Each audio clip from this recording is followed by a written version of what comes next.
upon a midnight dreary, while I pondered, weak and weary.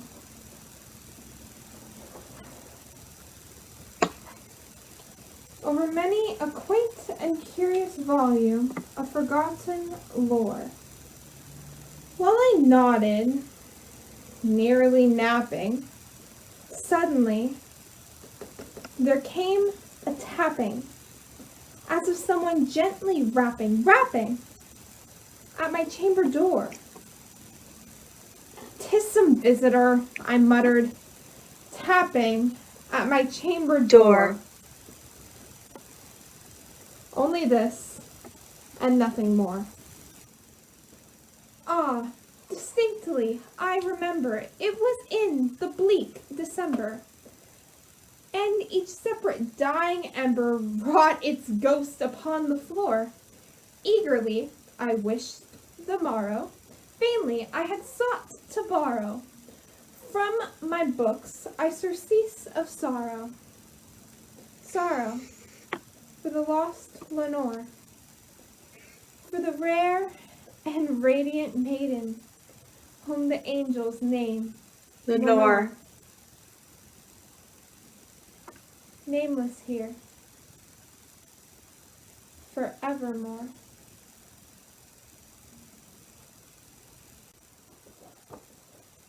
And the silken, sad, uncertain rustling of each purple curtain thrilled me, filled me with fantastic terrors never felt before, so that now, to still the beating of my heart, I stood repeating, "'Tis some visitor entreating entrance at my chamber door.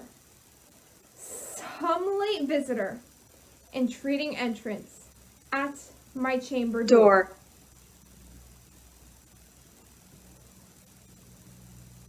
This it is, and nothing more.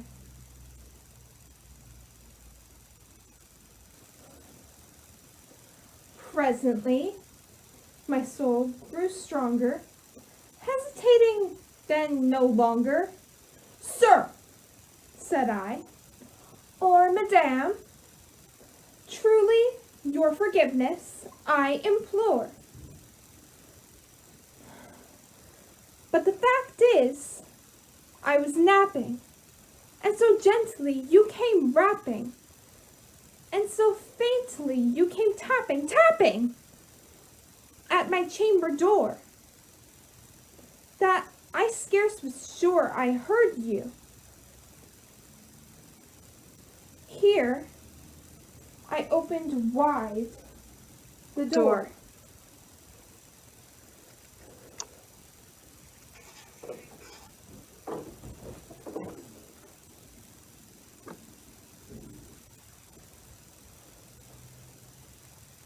Darkness there, and nothing more.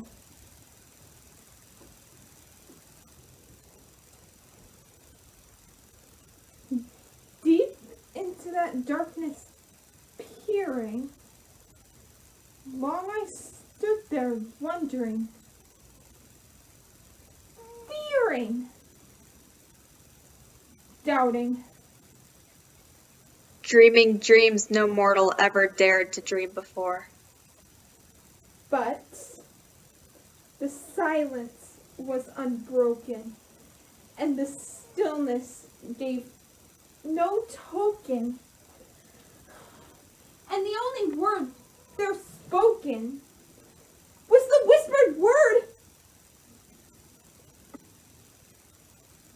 "Lenore."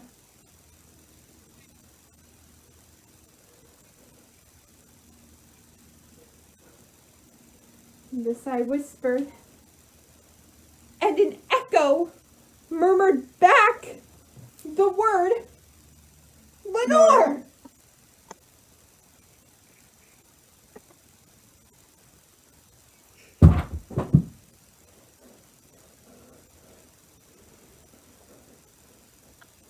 Merely this, and nothing more.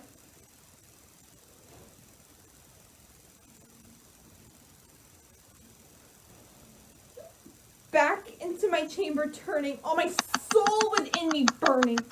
Soon again I heard a tapping, somewhat louder than before. Surely, said I, surely that is something at my window, Lutis. Let me see then what there is, and let this mystery explore.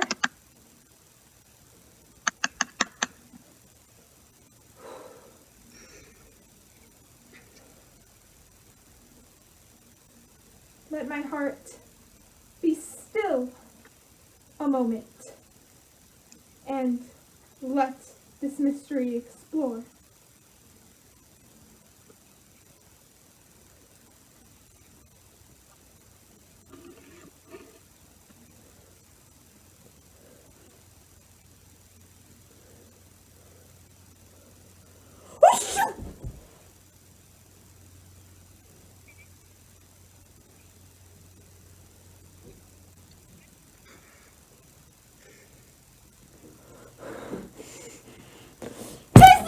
Nothing more!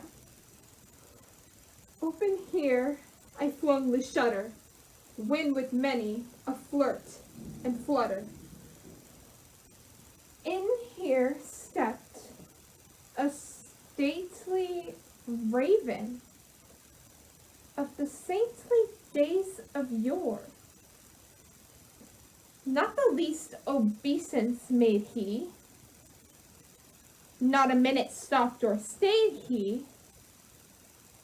but with mine of lord or lady, perched above my chamber door.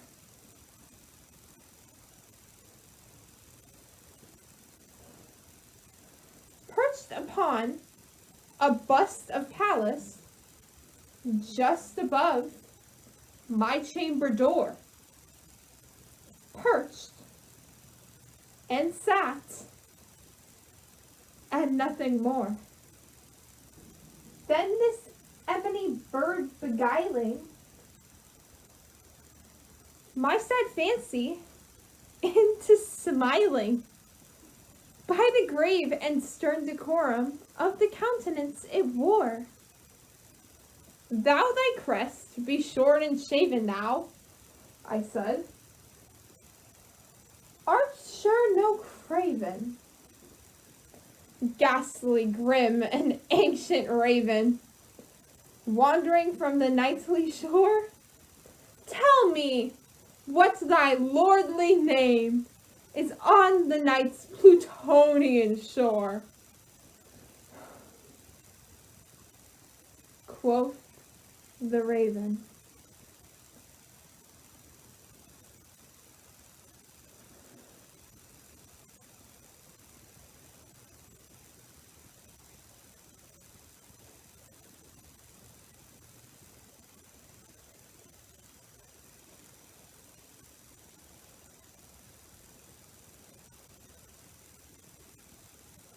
Quoth with such name as nevermore.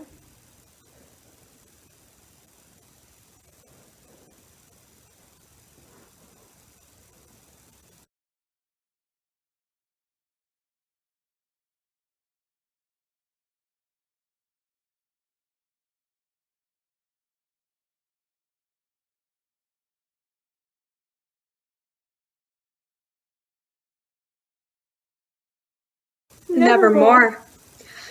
Much I marvel this ungainly fowl to hear discourse so plainly, though its answer little meaning, little relevancy bore. For he cannot help agreeing that no living human being ever yet was blessed with seeing bird above his chamber door, bird or beast upon the sculptured bust above his chamber door. Startled at the stillness broken by reply so aptly spoken, doubtless, said I, what it utters is its only stock and store, caught from some unhappy master whom unmerciful disaster followed fast and followed faster, till his songs one burden bore, till the dirges of his hope a melancholy burden bore.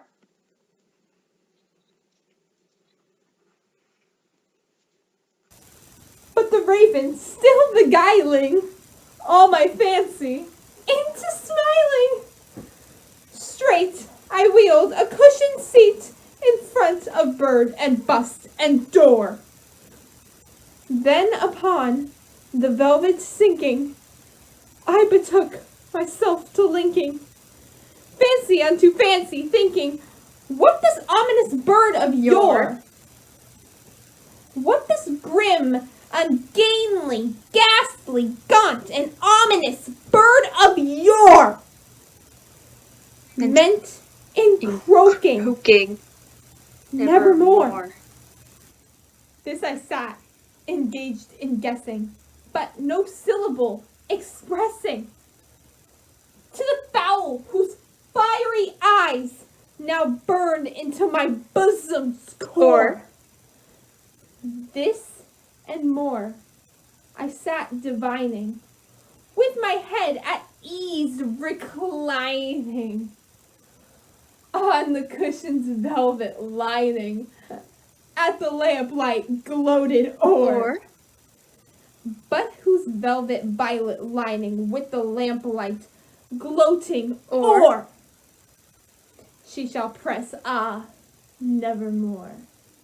Then methought the air grew denser, perfumed from an unseen censer, swung by seraphim, whose footfalls tinkled on the tufted floor.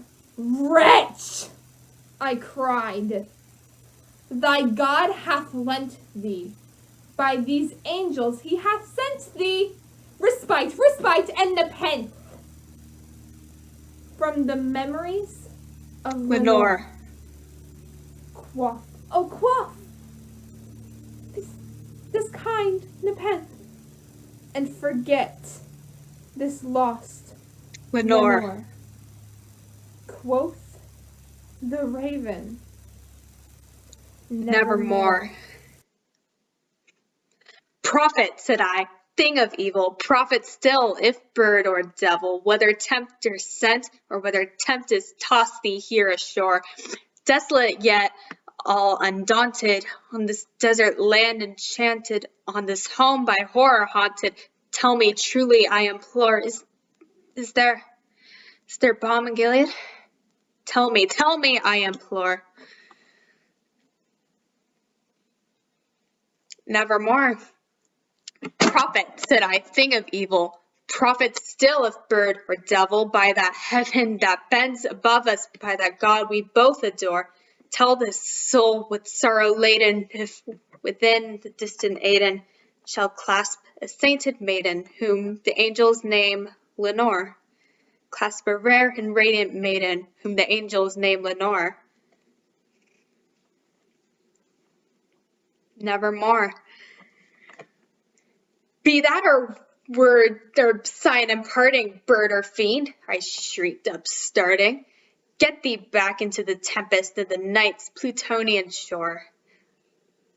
Leave no black plume as a token of that lie thy soul hath spoken. Leave my loneliness unbroken. Quit the bust above my door.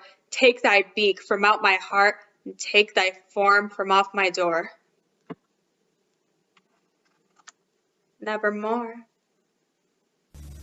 And the raven, never flitting, still is sitting, on the pallid bust of Pallas, just above my chamber door. And his eyes have all the seeming of a demon's that is dreaming. And the lamplight o'er him streaming throws his shadow on the floor. And my soul, from out that shadow that lies floating on the floor, shall be lifted. Nevermore.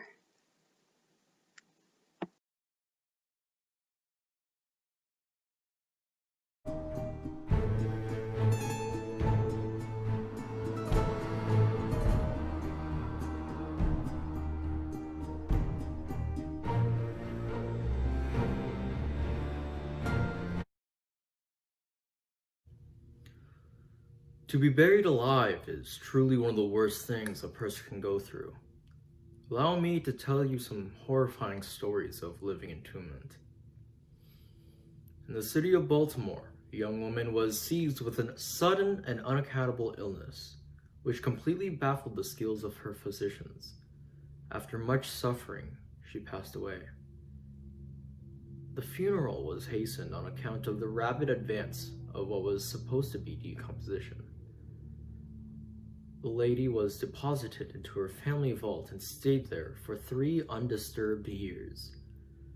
At the expiration of this term, it was open for the reception of sarcophagus. How fearful a shock awaited the husband, who personally threw open the doors. As the doors opened, a white-appareled object fell rattling within his arms.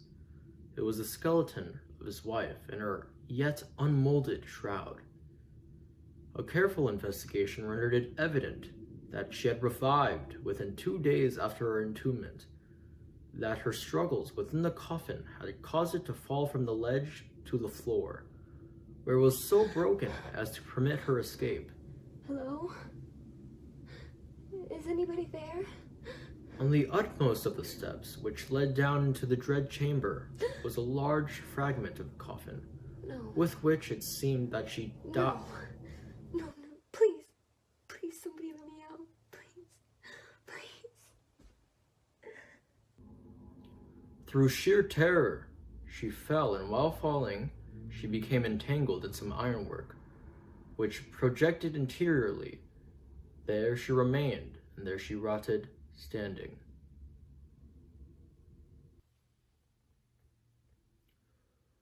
Allow me to tell you another story. In France, 1810, a young woman was to be married. The heroine of the story is Madame Victorine Lafoucauld, a young girl from an illustrious family. Among her numerous suitors was Julien Bossuet, a poor journalist of Paris. His talents had recommended him to the notice of the heiress, by whom he seems to be truly beloved. But her pride of birth decided her finally to reject him, and to wed Monsieur Renel, a banker and a diplomat of some eminence. After marriage, however, this gentleman neglected and even ill-treated her. Having passed some wretched years, she died. At least, her condition was so close to death as to deceive everyone who saw her.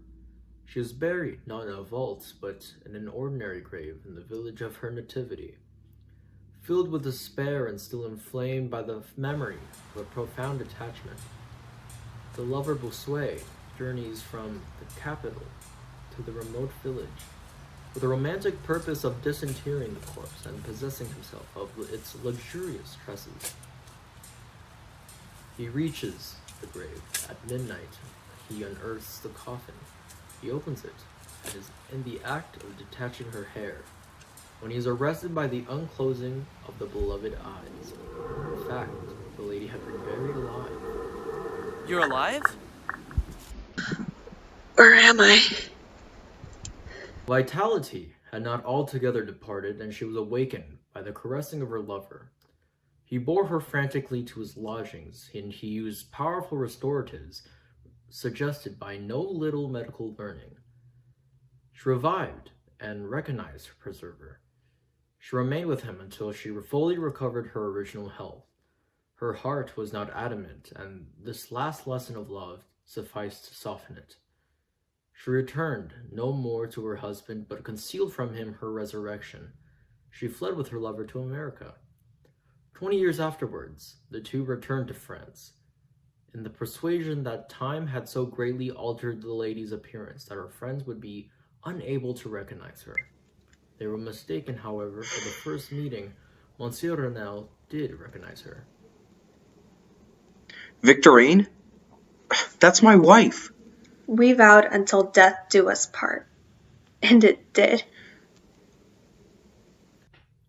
This claim she resisted, and a judicial tribunal sustained her in her resistance, deciding that the peculiar circumstances with the long lapses of years had extinguished not only equitably, but legally the authority of the husband.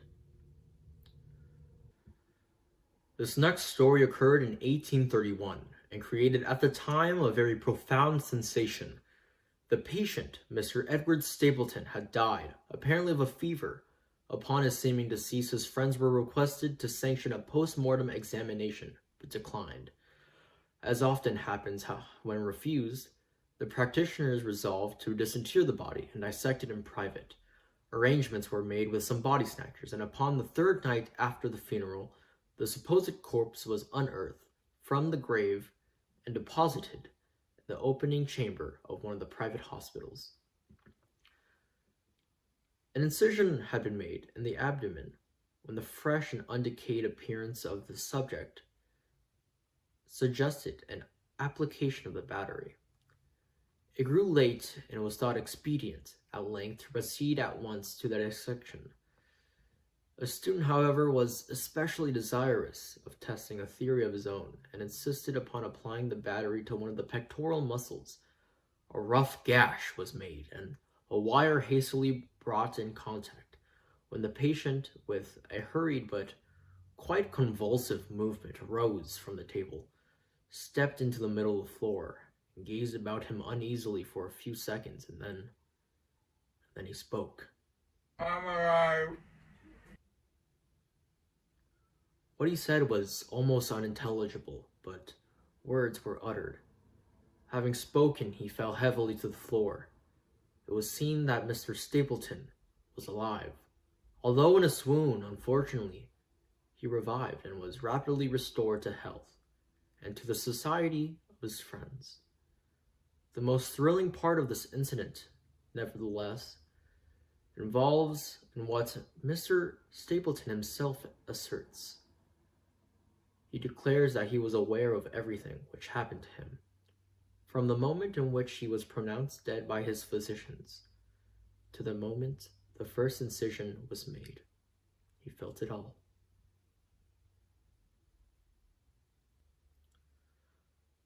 What I have now left to tell you is of my own personal experiences. For several years, I have been subject to attacks of a disorder known as catalepsy. Although the causes of this disease are still mysterious, its character is understood. Sometimes the patient lies for a day only, or even for a shorter period, a species of exaggerated lethargy.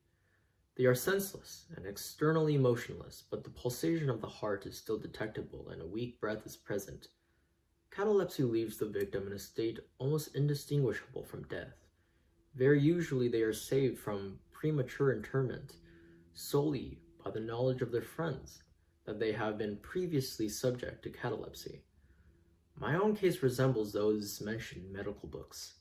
Sometimes without any apparent cause, I sink into a deep sleep, and in this condition, without pain, without the ability to move, but with a dull consciousness of life, and for the presence of those who surrounded my bed, I remained until the crisis of this disease restored me to perfect sensation. In all that I endured, there was no physical suffering, but rather of moral distress. I was lost in the thought of death, and the idea of premature burial was always on my mind. When the grim darkness overspread the earth, then with every horror of thought I panicked. When I could endure wakefulness no longer, it was with a struggle that I fell asleep. From the vast horrors I've seen in my dreams, I recall one nightmare in particular. I was immersed in a cataleptic trance of more than usual duration. Suddenly there came an icy hand upon my forehead, and a voice whispered, "Arise." I sat up in complete darkness. I could not see the figure. I could call to mind neither time I had fallen into the trance nor where I was laying. While I remained motionless and trying to collect my thoughts, the cold hand grasped me by the wrist. While gibbering, the voice said again, "Arise." "Who are you?" I demanded. "I have no name," replied the voice. "I come to show you your undeniable fate." I looked, and there lie countless graves open for me to witness the eternal sleep of thousands of rotten corpses. The voice again said to me as I gazed, "Is it not a pitiful sight? But before I could reply, the voice had ceased to grasp my wrist, and the graves were closed shut. Due to dreams like these, I found myself in constant fear.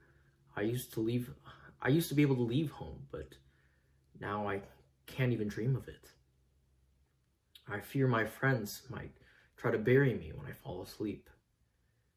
They try to reassure me, but I'll never believe them. Among other things, I had my family vaults remodeled to allow me to break out of it. I also made sure that light and air could get through. The coffin was padded and had a lid that would allow me to open it from within. One day I found myself awakening and realized I had fallen asleep due to catalepsy. Then a wave of absolute fear filled my soul. For some minutes after this, I remained motionless. I couldn't summon the courage to move. Despair alone urged me to open my eyes, and it was dark. I knew the crisis of my disorder had long passed. I knew that I had now fully recovered my sight, and yet it was so dark. I tried to scream, but nothing came out. I began thrashing around and hit nothing but wood that fell 6 inches from my face. There was no doubt in my mind that I was in a coffin. Amid my misery, I remembered my precautions. I tried to open the lid, but it would not budge. Then I realized there was no padding, and there was a slight smell of soil. The truth was obvious. I had fallen prey to catalepsy, and was buried not in the vault, but in a common grave. I screamed, but this time it worked. I let out the greatest cry I could. Hello? Hello there. What's the matter? It was here that I was shaken by a rugged man. He didn't wake me up because I was already wide awake. But he did bring my memory back. This all occurred in Virginia, accompanied by a friend. We went down the James River. Night approached, and we were overtaken by a storm. The cabin of a small ship lying at anchor in the storm held garden soil and was the only shelter available. We made the best of it and passed the night on board. I slept in one of the only 2 beds on the vessel. The bed was located in a small space that was hard to squeeze in. Nevertheless, I slept soundly. The whole of my vision was caused from fear and anxiety. This torture changed something in me. I went abroad and breathed fearless air for the first time in years. I was a free man. From this memorable night, my fear of death went away, and so did this cataleptic disorder.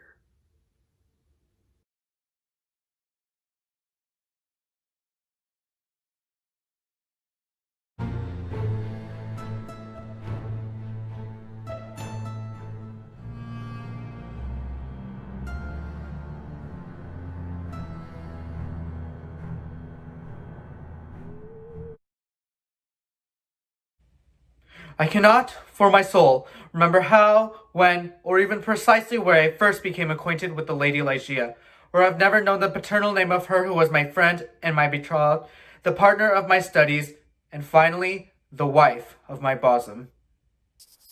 However, my memory will never fail me on the person of Ligeia. In stature, she is tall, somewhat slender, and in her latter days, even emaciated. She came and departed as a shadow. I'm never made aware of her entrance into my close study save by the dear music of her low, sweet voice. In beauty of face no maiden ever equaled her. It was the radiance of an opium dream. Yet her features were not that of regular mold which we have been falsely taught to worship in the classical labors of the heathen, like her raven-black, glossy hair and large eyes. The strangeness, however, which I found in the eyes was of a nature distinct from the formation, or the color, or the brilliancy of the features, and must, after all, be referred to the expression. I have spoken of the learning of Ligeia. It was immense, but where breathes the man who has traversed, and successfully, all the wide areas of moral, physical, and mathematical science? Without Ligeia, I would be but a child groping beneath it. Her presence, her readings alone, rendered vividly luminous the many mysteries of the transcendentalism in which we were immersed. But suddenly, Ligeia began to grow ill, her eyes shining less and less frequently upon the pages over which I pored. Her pale fingers became of the transparent hue of the grave, and the blue veins upon the lofty forehead swelled and swayed impetuously. I saw that she could die. There had been much in her stern nature to impress me that, with the belief, death would have to come without its terrors. But not so. That she loved me I never should have doubted, but in death only, I became fully impressed with the strength of her affection. For long hours, detaining my hand, she poured out before me the overflowing of a heart whose more than passionate devotion amounted to idolatry. How did I deserve to be so blessed by such confessions? How did I deserve to be so cursed by the removal of my beloved in the hour of her making them? Let me say that only in Ligeia's more than womanly abandonment to love, alas. My love, I feel myself grow more and more ill every day. I wrote a poem last night. Could you read it? Of course. An angel in veils and drowned in tears. Sits in a theatre to see a play of hopes and fears. Mimes take the stage, mere puppets who come and go, at the bidding of formless things that shift the scenery to and fro. But see, amid the mimes on stage, a blood-red shape intrudes. It rides with mortal fangs. The mimes become its food. Out are the lights, out are all, and over each quivering mime's form the curtain falls. And the angels, all pale and wan, uprise and affirm that the play is the tragedy man, and its hero, the conqueror worm. Oh God, oh divine Father, shall these things be undeviatingly so? Shall this conqueror not be once conquered? Have I wronged you? Who knoweth the mysteries of the will with its vigor? Man does not yield God to the angels, nor unto death, save only through the weakness of his feeble will. Now she's dead. Ligeia had brought me far more than anyone I had ever known, so I could not stand to live here anymore. After a few months of weary and aimless wandering in England past, I purchased an abbey of gloomy and dreary Gondor, relating to my inner sadness. Let me speak only of that one chamber, ever accursed, whither in a moment of mental alienation, I led from the altar as my bride, as the successor of the unforgotten Ligeia, the fair-haired and blue-eyed Lady Rowena Trevanion of Tremaine. We were in the bridal chamber, when I was made aware of the absence of the haughty family of the bride. Rowena led me throughout the room, giving great description of the objects within. Chamber is in high turret of a castellated abbey. It is of capacious size, with the wildest and most grotesque specimens of a semi-Gothic, semi-judicial device, occupying the whole southern pentagon is a single pane window, tinted by a leaden hue. The rays either of the hue sun or moon pass through it and leave a ghastly glow on the objects within. Some ottomans and golden candelabra are of Eastern figure. My bridal couch is low, with a canopy above, and are also of Eastern figure. The design, much alike the carpets on the floor, is also like the covering for the ottomans, the bed, the canopy for the bed, and the gorgeous curtains. The material is of the richest gold and spotted all over, at irregular intervals, with arabesque figures about a foot in diameter, and wrought upon the cloth in patterns of black. In a bridal chamber such as this, I passed with the Lady of Tremaine the unhallowed hours of the first month of our marriage. I dreaded the fierce moodiness of his temper with silence. I shunned him and loved him, but little. I could not help perceiving her annoyance, but it brought me pleasure. I loathed her with a hatred belonging more to demon than to man. But my memory flew back to Ligeia, the beloved, the dignified, the beautiful, the entombed. Now then did my spirit fully and freely burn with more than all the fires of her own. In the excitement of my opium dreams, I would call aloud upon her name during the silence of the night. But about the second month of our marriage, Lady Rowena grew ill, and unaware of her surroundings, despite the sounds and motions she described, I couldn't find an origin. Then she recovered after a while, but she fell again to a second, more violent illness that again put her through loads of suffering. I could definitely see a similar increase in the nervous irritation of her demeanor, and her excitability by irrelevant causes of fear. But one night, she had just awakened from a restless slumber, and I had been watching with feelings half of anxiety, half of terror. I remembered where was deposited a bottle of light wine which had been ordered by her physicians, and hurried across the chamber to bring it. But as I stepped beneath the light of the censer, I had felt that some palpable, although invisible object had passed lightly by my person. I saw that there lay a golden carpet, a faint, indiscernible shadow of angelic aspect. But having found the wine, I recrossed the chamber and just filled the goblet. And I watched as she raised the goblet to her lips. That's when I became aware of a gentle football upon the carpet. Above the goblet, I watched 4 large drops of a ruby-colored fluid fallen. I saw this, not Rowena. The third night, Rowena takes a turn for the worse and is prepared by the menials for her tomb. I sit alone, with her shrouded body, in that fantastic chamber which had received her as my bride. My eyes fell to the spot beneath the glare of the censer where I had seen the faint traces of the shadow. It's there. Then rushed upon me once more memories of Ligeia. The night wanes, and still, with the bosom full of bitter thoughts of the one and only supremely beloved, I remain gazing upon the body of Rowena, who was slowly recovering. It's midnight, when a sob, low, gentle, but very distinct, startles me from my reverie. I listen in an agony of superstitious terror, but there is no repetition of the sound. I strain my vision to detect any motion in the corpse, but there is not the slightest perceptible. Yet, I could not have been deceived. I had heard the faint noise. I resolutely and perseveringly kept my attention riveted upon the body. Then a slight color flushes within her cheeks. My heart ceased to beat. My limbs grew rigid where I sat, yet I no longer doubt that Rowena still lived. However, it is certain that a relapse had taken place.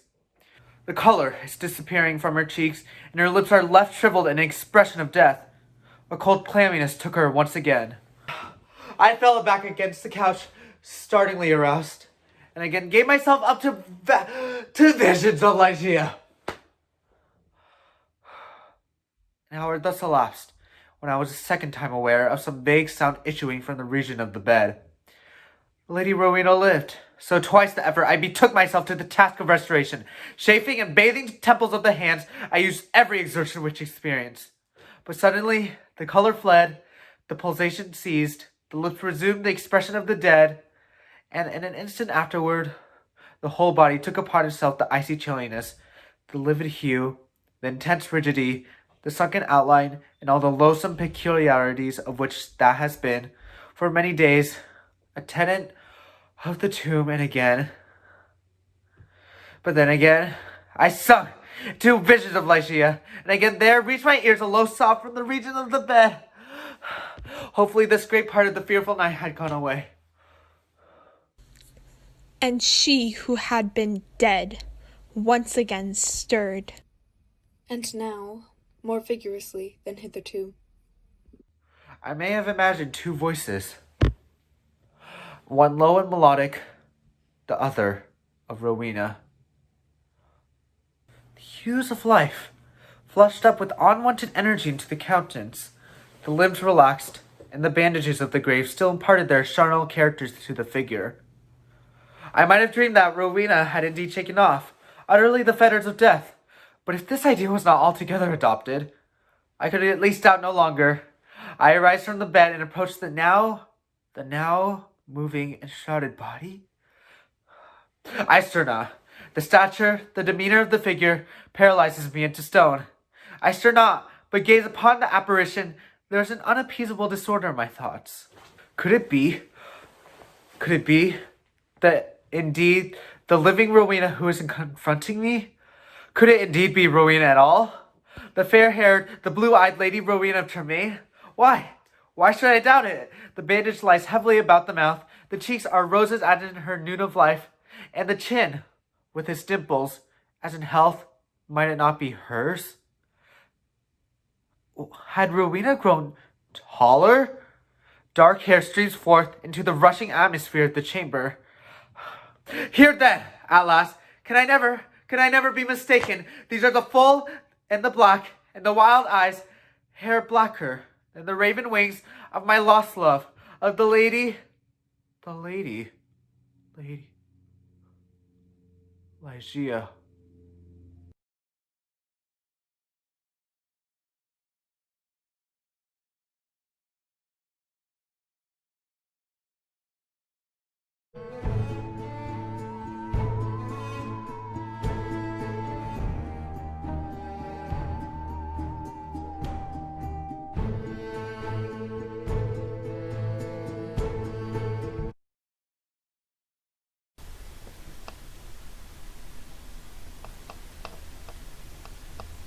The Red Death has long devastated this country. No pestilence has ever been so fatal or so hideous. The redness and horror of blood was its signature and its seal. There were sharp pains, sudden dizziness, and profuse bleeding at the pores.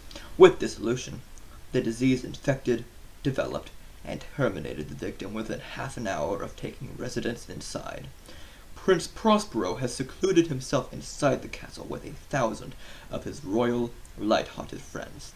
While the pestilence raged furiously abroad, the prince chose to entertain his friends with a masquerade ball.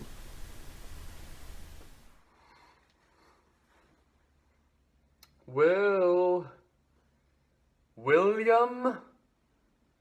Ah, Will, I had been looking everywhere for you. Forgive me, Your Highness, but we just received word that the situation in the countryside has gotten worse. No, I'll attend to that later. We have a ball at hand. Now, is the guest list ready? Yes, sir. Then what are we waiting for? Let's let them Sir, in. Rose asked for you? Why? What does she want? The commoners are struggling, Your Highness. Will, you worry too much. Table your fears for one night. The sky isn't falling. Maybe even have fun. Now let's welcome our guest in. The guests arrive.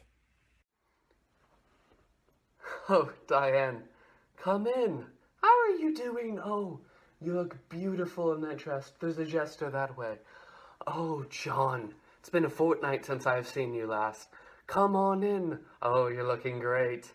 Oh, Charles, how are you doing, man? So nice to see you. Oh, and Mary, and the little ones.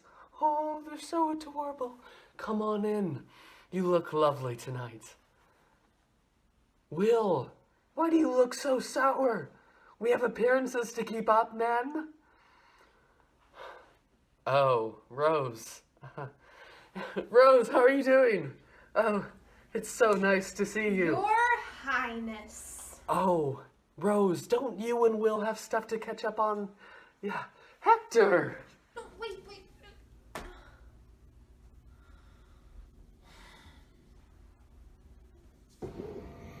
Hello. Good to see you, Rose.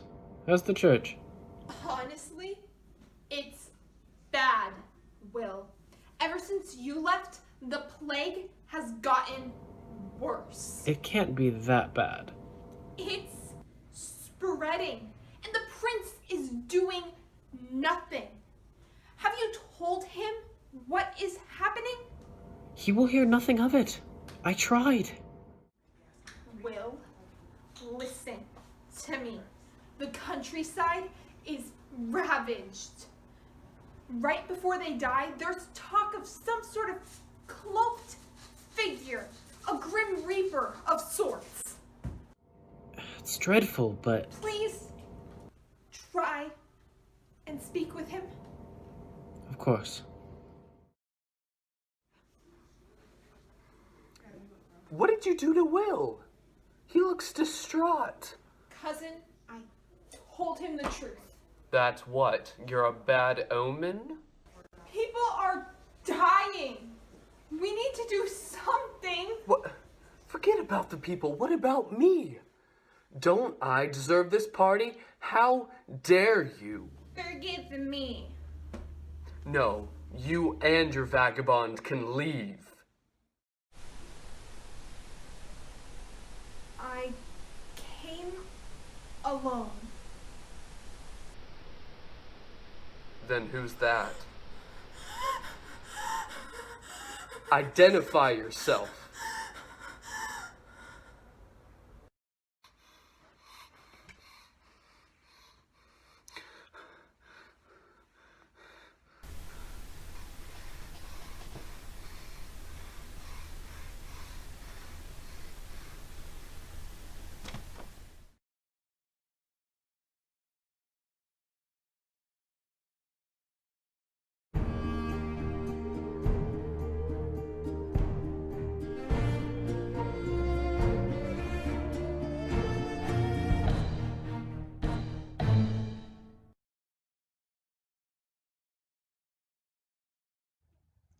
True. Nervous. Very, very dreadfully nervous. I had been and am. But why will you say that I am mad? The disease had sharpened my senses, not destroyed, not dulled them. Above all was a sense of hearing acute. I heard all things in the heaven and in the earth. I heard many things in hell. How then am I mad? Hearken, and observe how healthily, how calmly I can tell you the whole story. It is impossible to say how the idea first entered my brain, but once conceived it had haunted me, day and night. Object there was none, passion there was none. I loved the old man. He had never wronged me. He had never given me insult. For his gold I had no desire. I think it was his eye. Yes, it was this. He had the eye of a vulture, a pale blue eye with a film over it. Whenever it fell upon me, my blood ran cold. And so, by degrees, very gradually, I made up my mind to take the life of the old man, and thus rid myself of the eye forever. Now this is the point. You fancy me mad. Mad men know nothing. But you should have seen me. You should have seen how wisely I proceeded, with what precaution, with what foresight I went to work. At about midnight, I turned the latch of his door and opened it. Oh, so gently. When I had made an opening, I put in a dark lantern, all closed so that no light shone through. And then I peered in, oh, so cautiously. I moved it slowly, very, very slowly, so that I might not disturb the old man's sleep. When my head was well in the room, I undid the lantern cautiously. Oh, so cautiously. Cautiously I undid it, just so much as a single thin ray fell upon the vulture eye. I moved so slowly that a watch's minute hand moved more quickly than did mine. Never before that night have I felt the extent of my own powers, of my sagacity. To think that there I was, opening the door, little by little, and he not even dream of my secret deeds or thoughts. All was going to plan until I hear him move suddenly upon the bed, as if he was startled. Now you may think that I drew back, but no. His room was black as pitch with a thick darkness, and so I knew that he could not see the opening of the door, and I kept pushing it on, steadily and steadily. I had my head in and was about to open the lantern, when my thumb slipped upon the tin fastening, and the old man sprang up in bed, crying out, "Who's there?" I kept quite still and said nothing. For a whole hour I did not move a muscle. He was still sitting up in the bed, listening. Presently I heard a slight groan, and I knew it was the groan of mortal terror. It was not a groan of pain or grief, oh no. It was a low, stifled sound that arises from the bottom of the soul when overcharged with awe. I knew the sound too well. Many a night, just at midnight, when all the world slept, it has welled up from my own bosom, deepening with its dreadful echo. A terror set distracted me. I say I knew it well. I knew what the old man felt, and I pitied him. Although I chuckled at heart, I knew that he had been lying awake ever since the first slight noise, when he had heard me and turned in the bed. His fears had been growing ever since. He had been trying to fancy them causeless, but he could not. He had been saying to himself, "It is nothing but the wind in my chimney." Yes, he had been trying to comfort himself with these suppositions, but he had found all in vain. All in vain, because death, in approaching him, had stalked with his black shadow before him, and enveloped the victim. And it was the mournful influence of the unperceived shadow that caused him to feel, although he neither saw nor heard, to feel the presence of my head within the room. When I had waited a long time, very patiently, without hearing him lie down, I resolved to open a very, very little crevice in the lantern. And so I opened it. You cannot imagine how stealthily, until at length a single dim ray, like the thread of a spider, shot out from the crevice and fell upon his vulture eye. It was open, wide open. And I grew furious. As I gazed upon it, I saw it with perfect distinctness. All a dull blue, with that hideous film over it that chilled the very marrow within my bones. But I could see nothing else of the old man's face or person, for I had directed the ray as if by instinct precisely upon the damned spot. And have I not told you that what you mistake for madness is but over-acuteness of the senses? Now I say, there came to my ears a low, dull, quick sound, such as a watch makes when enveloped in cotton. I knew that sound well, too. It was the beating of the old man's heart. It increased my fury as the beating of a drum stimulates the soldier into courage. But even yet, I refrained and kept still. I scarcely breathed. I held the lantern motionless. I tried how steadily I could maintain the ray upon the eye. Meantime, the hellish tattoo of his heart increased. It grew quicker and quicker and louder every instant. The old man's terror must have been extreme. It grew louder, I say, louder every moment. Yet for some minutes longer I refrained and stood still.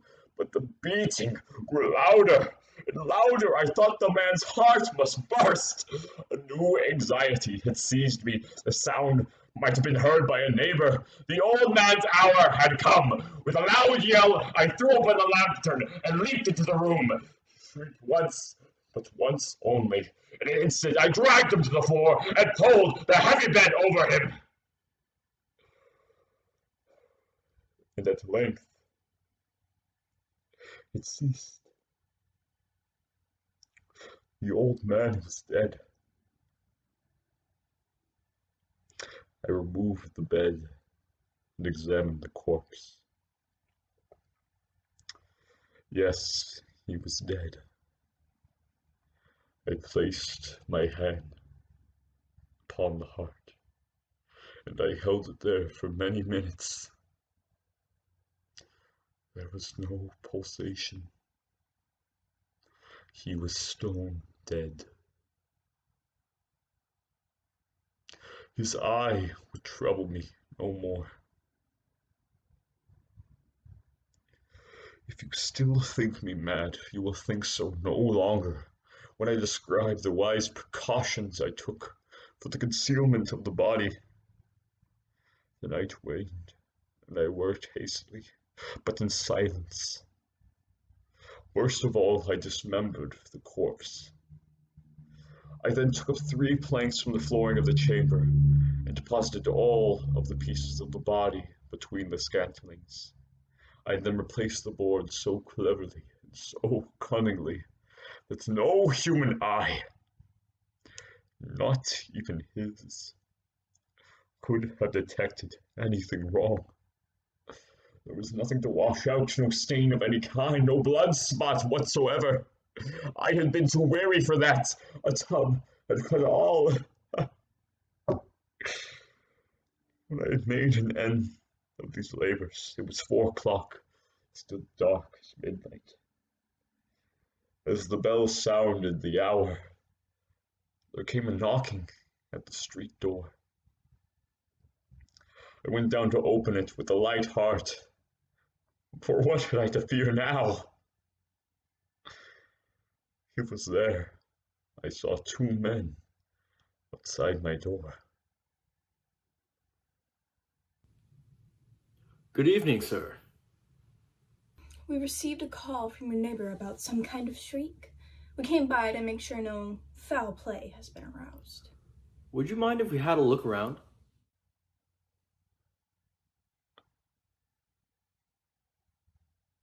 I smiled. For what had I to fear? Of course, gentlemen, come in, come in. The shriek my neighbor heard was none other than my own. It was nothing but a troubling dream. The old man I care for is currently absent within the country, so I can assure you it is only me in the household. But still, feel free to have a look around. I took my visitors all over the house. I bade them search well. I led them at length to his chamber. I showed them his treasures, secure. You keep your home quite clean. Yes, not a single stain. I do what I can for the old man. I do care for him deeply. In the enthusiasm of my confidence, I brought chairs into the room. Gentlemen, you look quite fatigued. Why don't you sit and stay a while? While placing the chairs in the wild audacity of my perfect triumph, I placed my own seat upon the very spot beneath which reposed the corpse of the victim. The officers were satisfied.